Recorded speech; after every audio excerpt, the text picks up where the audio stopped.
학생 여러분 안녕하세요. 오늘은 여러분이 실시한 PAIA 청소년 성격평가 질문지 단축형 검사에 대해 알아보도록 하겠습니다. 이 검사는 여러분이 지니고 있는 여러 가지 성격적인 특징과 심리적 불편감 또는 어려움을 알아보기 위한 것입니다.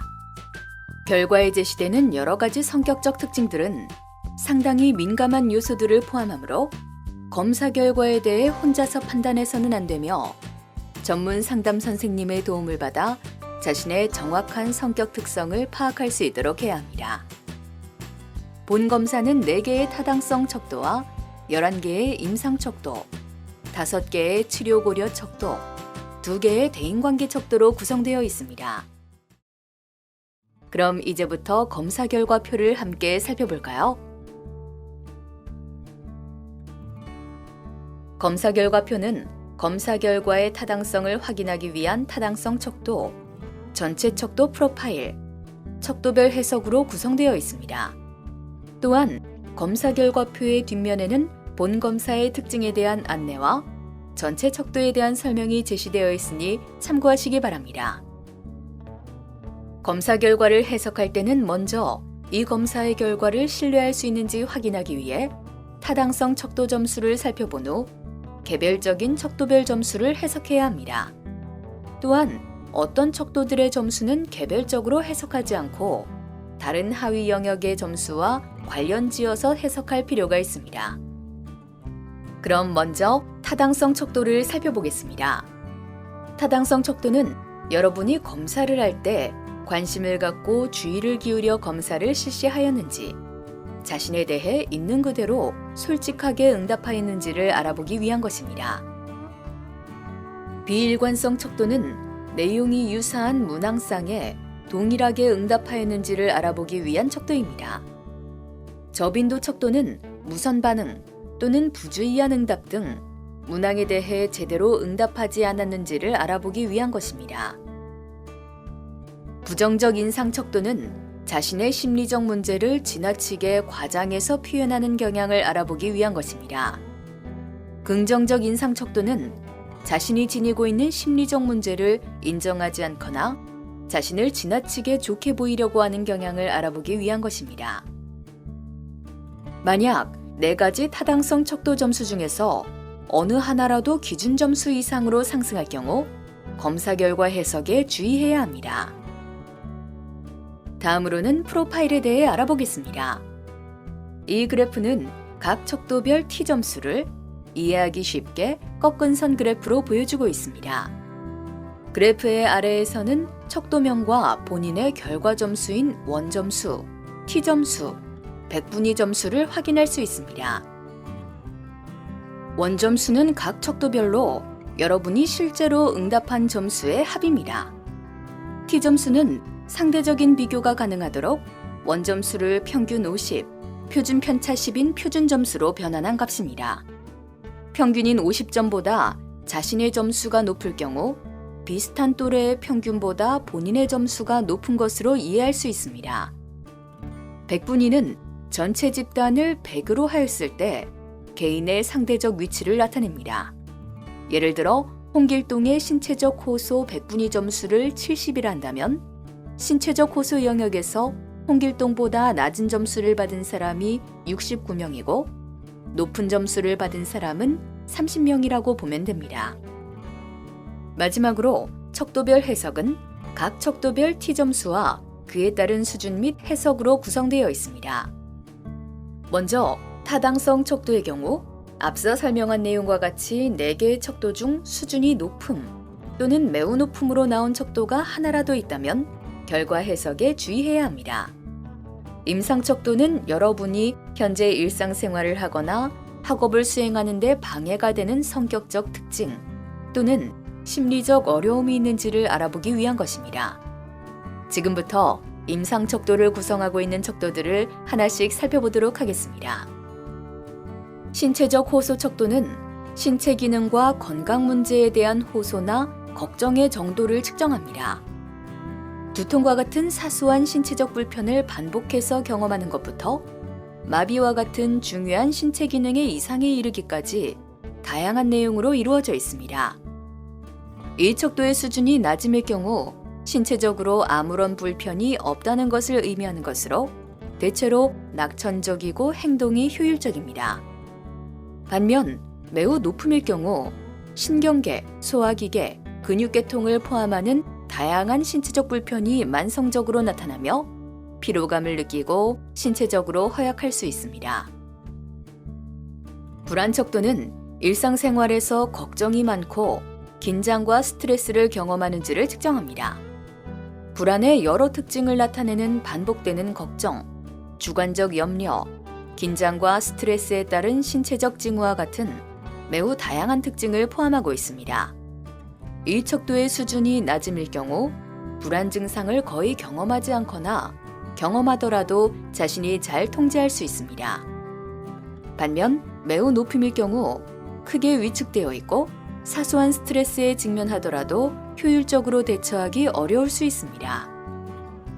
불안 관련 장애 척도는 공포증, 강박적 사고와 행동, 개인에게 심각한 슬픔이나 고통과 같은 외상적 스트레스 경험을 측정하기 위한 것입니다. 이 척도의 수준이 낮음일 경우 불안과 관련된 다양한 상황에서 불편감을 크게 경험하지 않는다는 것을 의미합니다. 반면 매우 높음일 경우 매우 심한 심리적 혼란을 경험하고 있거나 반복적인 사고 혹은 과거에 저지른 잘못에 대한 죄책감을 가지고 있을 수 있습니다.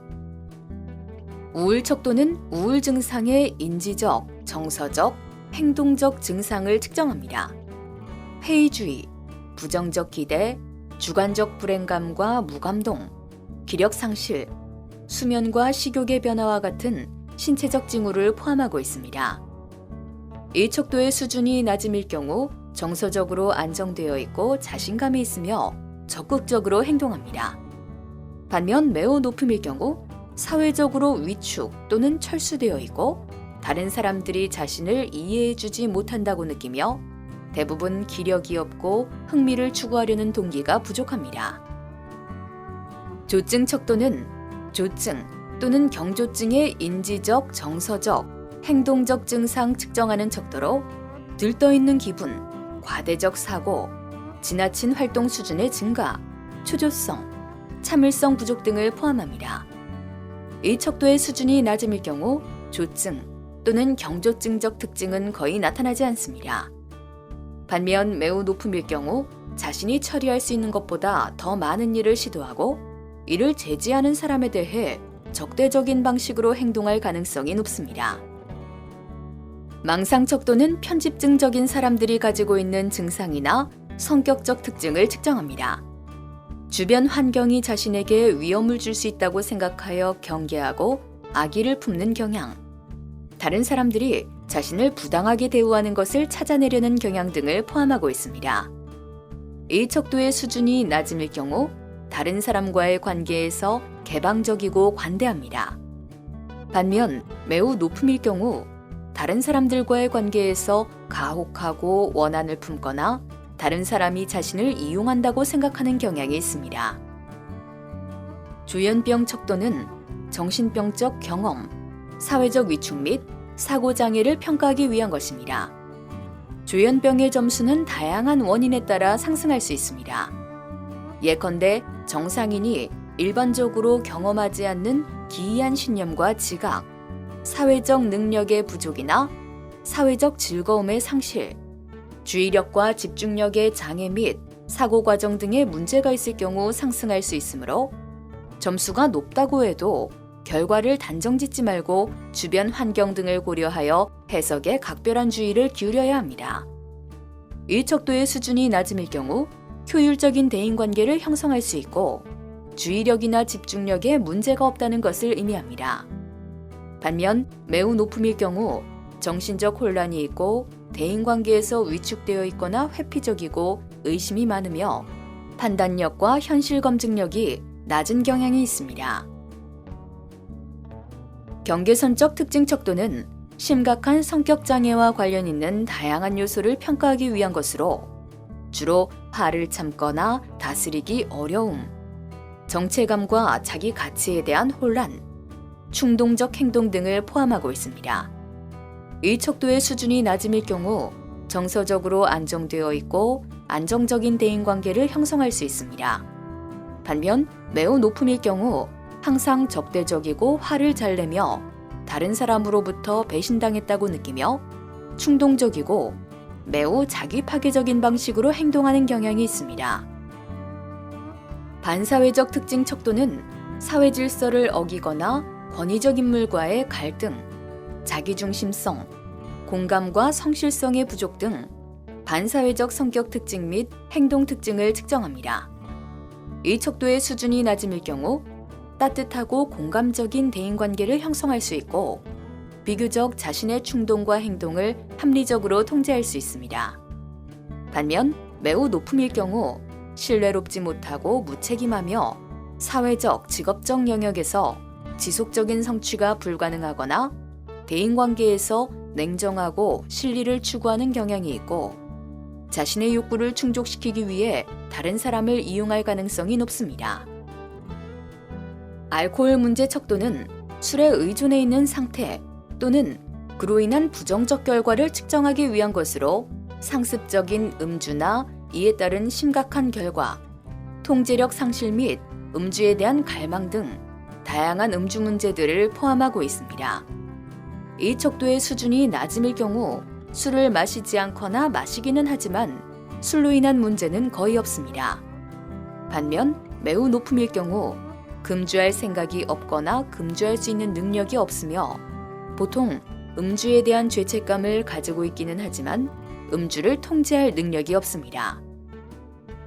약물 문제 척도는 약물의 사용, 남용 및 의존과 관련된 행동과 결과를 평가하기 위한 것으로 처방받은 약 혹은 불법적인 약물 사용에 관련된 문제와 이로 인한 심각한 결과 내용을 포함하고 있습니다. 이 척도의 수준이 낮음일 경우 약물을 거의 사용하지 않거나 전혀 사용하지 않는다는 것을 의미합니다. 반면 매우 높음일 경우 약물에 대한 갈망을 통제할 능력이 거의 없으며 약물과 관련된 문제로 인해 사회적, 학업적으로 실패한 경험이 있습니다. 다음은 치료 고려 척도에 대해 알아보겠습니다. 다음 설명하는 5가지 척도는 상담이나 심리 치료를 받을 때 주의 깊게 살펴볼 문제가 있는지 알아보기 위한 것입니다. 공격성 척도는 공격성과 분노 통제 또는 관리를 직접적으로 측정하기 위한 것으로 공격적 태도, 언어적 공격, 신체적 공격과 관련된 내용을 포함하고 있습니다. 이 척도의 수준이 매우 낮음일 경우 매우 유순하고 주장이 강하지 않습니다. 반면 매우 높음일 경우 강한 분노를 가지고 있고 공격적으로 행동할 가능성이 높습니다. 쉽게 기분이 상하고 좌절감이 있을 경우 폭발적으로 분노를 표현할 가능성도 높습니다. 자살관념 척도는 자살 가능성을 직접적으로 측정하기 위한 것으로 죽음, 자살에 대한 생각과 자살 시도 또는 자살을 시도하기 위한 구체적인 계획에 관한 내용을 포함하고 있습니다. 이 척도의 수준이 낮음일 경우 죽음이나 자살에 대한 생각은 거의 하지 않습니다. 반면 매우 높음일 경우 미래에 대한 희망을 갖지 못하고 절망감을 느끼고 있으며 주위 사람들로부터 거부당했다고 느끼고 스스로 아무것도 할 수 없다고 느낄 수 있습니다.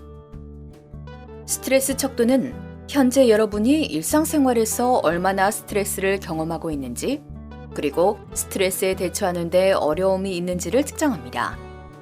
이 척도의 수준이 낮음일 경우 일상생활이 안정적이고 평온하다는 것을 의미합니다. 반면 매우 높음일 경우 거의 모든 생활 영역에서 상당한 혼란을 경험하고 있을 가능성이 높으며 자신은 무능하고 의존적이라고 느끼고 있고 고통을 주는 주변 상황에 대해 무력감을 느끼고 있습니다. 비지지 척도는 여러분이 느끼고 있는 사회적 지지의 부족을 측정하는 척도로 친구 관계나 가족 관계에서 상호작용의 성격과 수준을 확인하기 위한 내용을 포함하고 있습니다.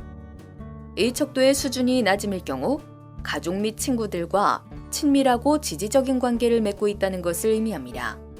반면 매우 높음일 경우 자신을 도와줄 수 있는 아무런 사회적 지지 체계가 없다고 생각하며 자신에 대해서도 매우 비판적인 경향이 있습니다. 치료 거부 척도는 자신의 심리적, 정서적 변화에 대한 관심과 태도를 측정합니다. 적극적으로 치료에 참여하려는 의지, 자신의 문제에 대한 인식, 자신의 문제에 대해 받아들이려는 경향과 관련된 내용을 포함합니다. 이 척도의 수준이 매우 낮음일 경우 도움을 필요로 하고 있다는 것을 의미하고 심한 심리적 불편감이 있으며 전문가들로부터 도움을 받으면 자신의 고통이 즉각적으로 경감될 것이라는 비현실적 기대가 있을 수 있습니다. 반면 매우 높음일 경우 어떠한 개인적 문제도 인정하지 않고 변화의 필요성도 거의 느끼지 못한다는 것을 의미합니다. 마지막으로 대인관계 척도를 살펴볼까요? 대인관계 척도는 다른 사람과의 관계에서 나타나는 심리적 특성을 알아보기 위한 것입니다.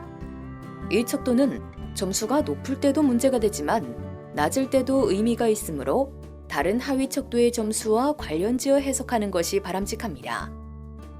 지배성 척도는 다른 사람을 지배하고 통제하고자 하는 욕구의 정도를 측정합니다.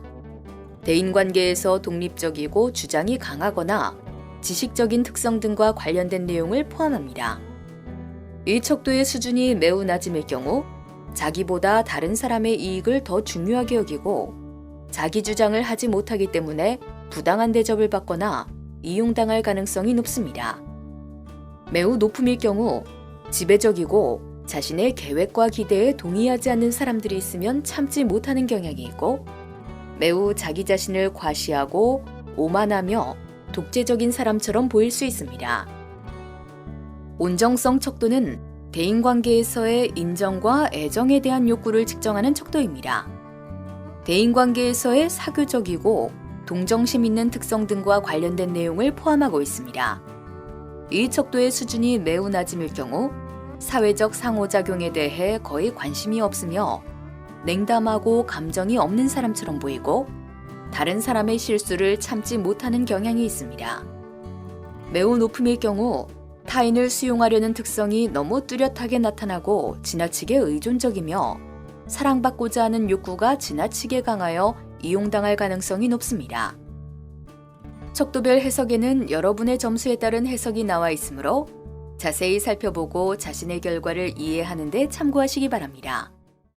지금까지 PAIA 청소년 성격 평가 질문지 단축형 검사 결과를 해석해 보았습니다. 어때요? 도움이 많이 되었나요? 이 검사는 여러분이 현재 가지고 있는 여러 가지 심리적, 행동적, 감정적 특징과 문제시되는 심리적 증상을 측정하기 위한 검사이므로 위에서 소개한 척도들의 점수가 지나치게 높을 경우 해당 영역에서 어려움을 겪고 있을 가능성이 높다는 것을 의미합니다. 그러나 어떤 특정한 척도 점수가 높게 나왔다고 해서 내 자신에게 문제가 있다고 생각하거나 스스로 섣불리 결과를 해석하면 안 됩니다.